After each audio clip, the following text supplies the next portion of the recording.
Ég var of föst á einhverjum stað sem að ég vissi ekki hvernig ég átti að koma mér út úr.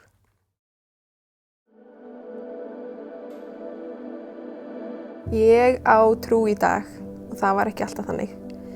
Ég elst upp á bara yndislegu heimili en mamma mín og pabbi voru skildu þegar ég var 4 ára og ég man eftir bara mikilli reiði sem barn og ólst upp í mikilli reiði, miklum ótta og kvíða og samt eru foreldrar mínir reyndu alltaf að standa við baki á mér og á yndislega fjölskyldu og þau hafa alltaf einhvern veginn reynt að hjálpa mér í öllu því sem þau gátu en ég man eftir því að ég var samt einhvern veginn sem unglingur og sem barn að ég sóttist í mikla spennu, sóttist í að gera það sem ekki mátti gera og þannig byrjaði ég að drekka.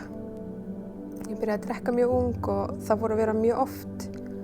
Það fór að vera bara hverja helgarnar fóru að vera lengri og þetta fór svona að vinda upp á sig mjög hratt og mér fór einhvern veginn að vera alveg sama allt annað, skóla og allt. Ég er send í skóla til Keflavíkur og flyt þar til pabba minns. Þar byrjaði boltinn að rúlla enn hraðar einhvern veginn, ég byrjaði að nota fíkniefni og boltinn fór að rúlla mjög hratt þar en ég fann það strax á þeim tíma, það var bara mikið þunglindi og mikið ótti og mikið kvíði og ég fann það strax að mér langaði ekki að lifa svona lífi en einhvern veginn var ég komin, ég var náttúrulega föst í þessum vítahring.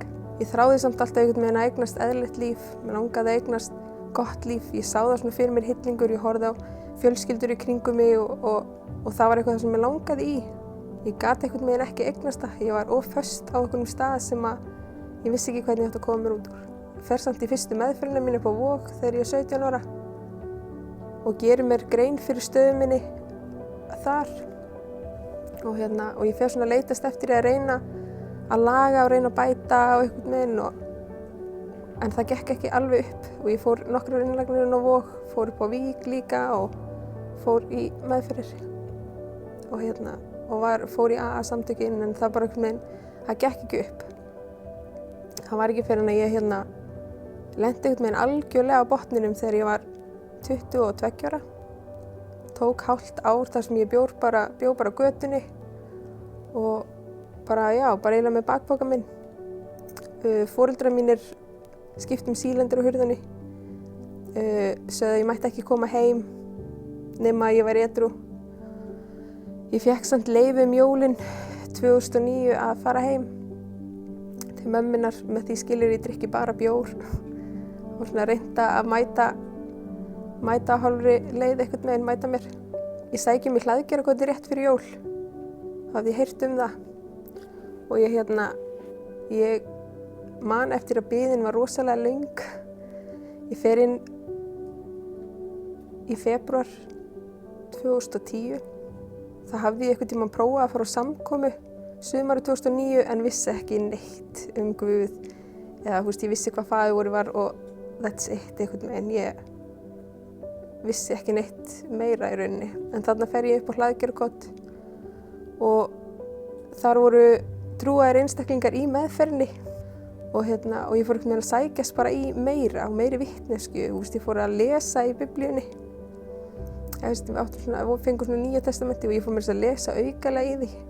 Heldur en það sem það er morgunlestur og svona. Og ég fór að sækja svona meira í að vita um Guð. Og það var sem sagt einn morguninn þar sem að ég var á bílaplaninu fyrir utan. Ég hafði verið í rosalega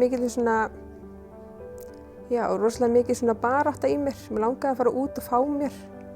Ég var í mikilli fíkn. Mér langaði alveg ofboðslega mikið að fá mér eitthvað. Af því að ég var bara að upplifa svo mikið og það var einhvern veginn þurfti að fara að takast á við sjálfa mig. Hver ég var, hvað ég hef gert og annað. Og ég fer út af bílastæði og ég svona, hvað á ég að gera? Hvað er í boði? Mér langar ekki að fara út. Ég veit á hvað ógeðslega stað ég fer á. En baráttan var alveg ótrúlega mikil og ég man að allt sem ég hafði heyrt um Guð, hvað hann hefði gert, hvernig hann hefði mætt fólki, hvernig hann hefði frelsað fólk, hvernig hann hefði tekið burt veikindi og bara einhvern veginn og einmitt fíkn og annað frá fólki og það var svona það svona kannski rannaði svolítið gegnum huga minn. Og ég sá einhvern veginn fyrir mig svona 2 leiðir. Það var annars vegar að halda áfram verið í meðferðinni eða fara út. Ég hafði ekki kraftinn einhvern veginn til þess að velja það að vera inni. En þarna á bílaplaninu það mætti Guð mér algjörlega. Og ég heyrði bara, þú veist, ef þú fylgir mér þá verður allt í lagi. Og þetta svona, þú veist, á þessu mómenti tók ég bara ákvörðun. Ég tók ákvörðun að fylgja Guð. Ég tók ákvörðun að meðtaka Jesú Kristi minn frelsara. Og það var einhvern veginn bara, þú veist, það var eins og að vera svona þungum fargi af mér létt. Og þú veist, jú, svo sannarlega hef ég fengið hugmyndir að fá mér einhvern veginn, eða þú veist, það gerðist kannski svolítið fyrst, en Guð gaf mér alltaf einhvern veginn kraftinn og styrkinn til að segja nei og velja það réttu leiðin einhvern veginn. Það verður alltaf lagi að fylgja honum.